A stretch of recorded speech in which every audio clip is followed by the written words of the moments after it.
وَلَقَدْ يَسَّرْنَا الْقُرْآنَ لِلذِّكْرِ فَهَلْ مِن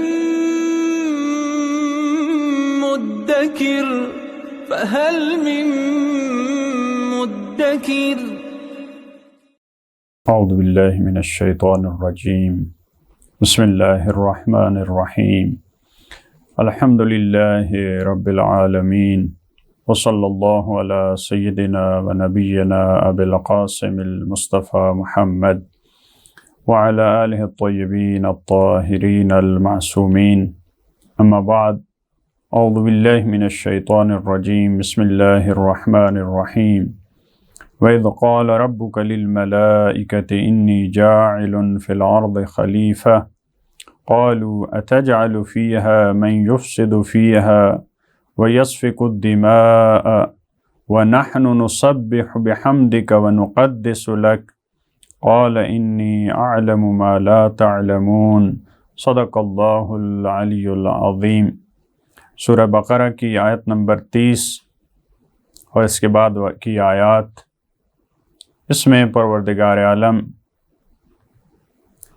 انسان پہ ایک اور فضل اور اپنے ایک اور انعام کا تذکرہ فرما رہا ہے،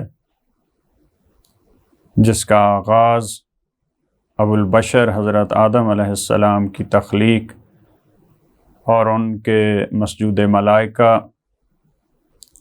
ان کے جنت میں رہائش پذیر ہونے کا تذکرہ وہاں سے آغاز ہو رہا ہے، اور یہ انسان کو متوجہ کیا جا رہا ہے کہ تمہارا مقام کیا ہے۔ ان آیات میں پھر انسان کو اس نعمت کی طرف متوجہ کیا جا رہا ہے جو خلافت الہیہ ہے۔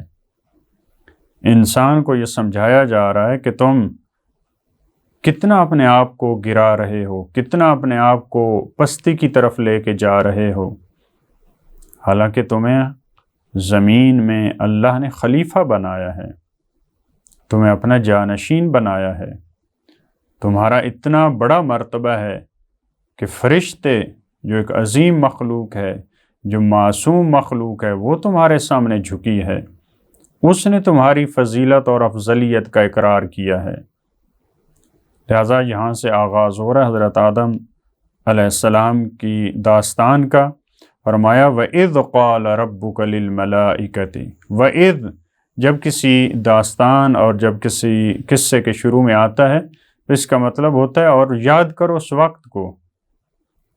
وَإِذِ ابْتَلَىٰ إِبْرَاهِيمَ رَبُّهُ، یعنی اس وقت کو یاد کرو جب پروردگار عالم نے آزمایا حضرت ابراہیم کو۔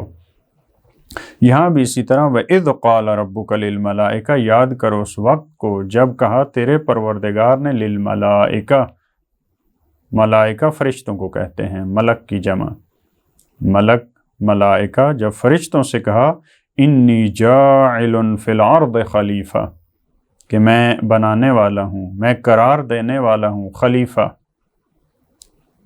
کہاں پہ خلیفہ بنانا ہے؟ فی الارض، زمین میں۔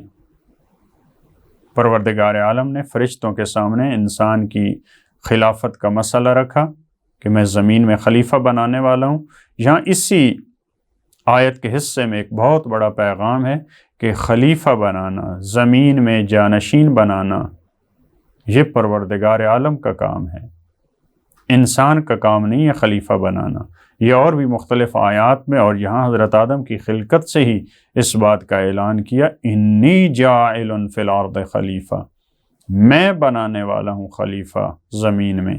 قالوا اتجعل فیہا، فرشتوں نے کیا کہا؟ فرشتوں نے یہ سوال کیا کیا تو قرار دینے والا ہے زمین میں من یفسد فیہا، جو اس میں فساد پھیلائے گا، جو خرابکاری کرے گا، جو تیرے نظام کو درہم برہم کرے گا، اس کو تو خلیفہ بنانے والا ہے۔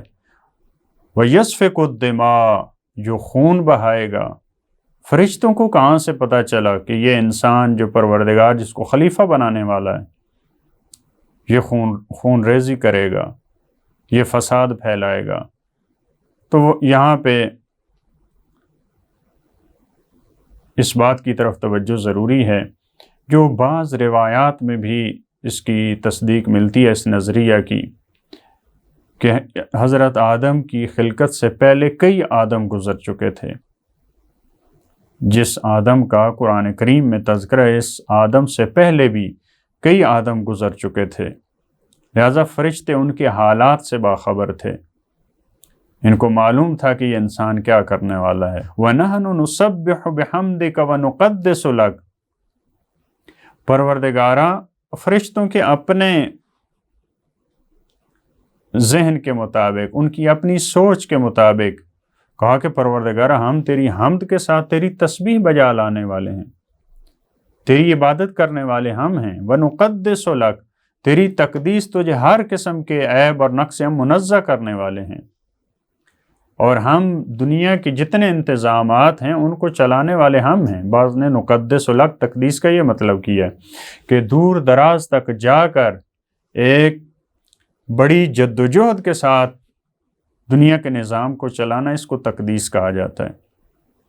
یا اگر ہم تقدیس کا نقدس لک کا وہ مطلب لیں کہ تجھے ہم مقدس جانتے ہیں، ہر قسم کے عیب و نقص سے تجھے منزہ جانتے ہیں، یہ کام تو پروردگار ہم کر رہے ہیں۔ قال انی اعلم ما لا تعلمون، پروردگار نے، یہ بہت اہم بات ہے، یہ نہیں فرمایا کہ انسان فساد نہیں پھیلائے گا، انسان خون ریزی نہیں کرے گا، یہ نہیں فرمایا۔ کیا جواب دیا؟ انی اعلم ما لا تعلمون، یقیناً جو میں جانتا ہوں وہ تم نہیں جانتے، جس کا مجھے علم ہے اس کا تمہیں علم نہیں ہے۔ یعنی پروردگار عالم کچھ ایسی چیزیں جانتا ہے جو ابھی فرشتوں کے علم میں نہیں ہیں، ہاں، لیکن اس کا بھی انکار نہیں کیا پروردگار نے کہ یہ خون ریزی نہیں کرے گا، جیسا کہ وہاں پہلے افراد ہی جو زمین پہ آئے ہیں، وہاں آپ کو معلوم ہے حضرت آدم کے اولاد جو بلا فاصلہ ان کے بیٹے ہیں حابیل و قابیل، وہیں سے خون ریزی اور فساد کا سلسلہ شروع ہوا۔ لیکن پروردگار عالم کی نگاہ میں کیا تھا، یہ توجہ کی ضرورت ہے، بعض دوسری آیات میں اس کا اشارہ ملتا ہے۔ وَعَلَّمَ آدَمَ الْأَسْمَاءَ كُلَّهَا، پروردگار عالم نے تمام کے تمام اسماء کی تعلیم حضرت آدم کو دی۔ اب کیونکہ فرشتے دیکھ رہے ہیں کہ یہ خلیفہ الہی بننے جا رہا ہے، تو ان کے لیے ضروری ہے پروردگار ایک امتحان کے ذریعے ان کو سمجھائے کہ اس انسان کی اور اس آدم کی صلاحیتیں کیا ہیں جو تم میں نہیں پائی جاتی، لہٰذا تمام کے تمام اسماء کی تعلیم، یہاں پہ مختلف نظریات ہیں، مختلف چیزوں کے نام تھے، مختلف حقائق تھے، مختلف ہستیوں کے نام تھے، تمام کے تمام کی تعلیم دی۔ ثم عرضهم علی الملائکہ، پھر وہ ملائکہ کے سامنے پیش کیے۔ اب یہاں بہت ایک اہم مطلب ہے، ثم عرضهم علی الملائکہ، ہم کا لفظ جو ہے یہ افراد کے لیے استعمال ہوتا ہے، انسانوں کے لیے استعمال ہوتا ہے، ذوی العقول کے لیے استعمال ہوتا ہے، لہذا پھر ان کو پیش کیا ملائکہ کی خدمت میں۔ فقال انبئونی، پروردگار نے فرمایا انبئونی باسماء ہؤلاء ان کنتم صادقین، تم مجھے خبر دو، تم مجھے بتاؤ ان کے اسماء کے بارے میں۔ باسماء ہؤلاء، ہؤلاء پھر افراد کے بارے میں استعمال ہوتا ہے، وہ چیزیں جو عقل نہیں رکھتی، جمادات، نباتات، چیزوں کے نام، ان کے بارے میں ہؤلاء نہیں استعمال ہوتا۔ باسماء ہؤلاء ان کنتم صادقین، اگر تم سچے ہو۔